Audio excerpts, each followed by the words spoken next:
আপনি কি জানেন, একবার এক নবীকে জীবন্ত আগুনে নিক্ষেপ করা হয়েছিল, কিন্তু আগুন তাকে পোড়াতে পারেনি। কিভাবে সম্ভব?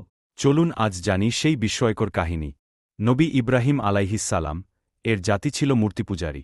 তিনি তাদের বললেন, তোমরা যাদের পূজা করছ তারা তো একটু নড়তে পারে না, তারা কারও উপকার বা ক্ষতি করতে পারে না।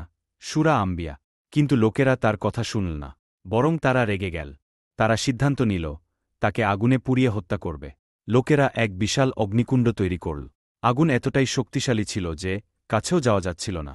তারা ইব্রাহিম আলাইহিসসালাম কে একটি বিশাল যন্ত্র দিয়ে ছুঁড়ে মারল আগুনের মধ্যে।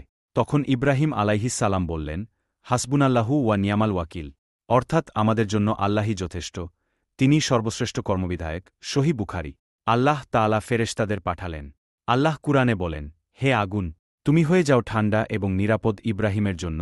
সূরা আম্বিয়া। আল্লাহর আদেশে আগুন ইব্রাহিম আলাইহিসসালাম এর এক চুলও পোড়াতে পারেনি। লোকেরা বিস্মিত হয়ে গেল। এ কিভাবে সম্ভব? এই গল্প থেকে আমরা কি শিখলাম? ১. আল্লাহর ওপর ভরসা রাখলে তিনি আমাদের রক্ষা করবেন। ২. সত্যের পথে থাকলে বাধা আসবেই, কিন্তু ধৈর্য ধরে থাকতে হবে। ৩. আল্লাহর শক্তি সীমাহীন, তিনি যা চান তাই করতে পারেন। এই ঘটনা থেকে আপনি কি শিক্ষা পেলেন? কমেন্টে জানান।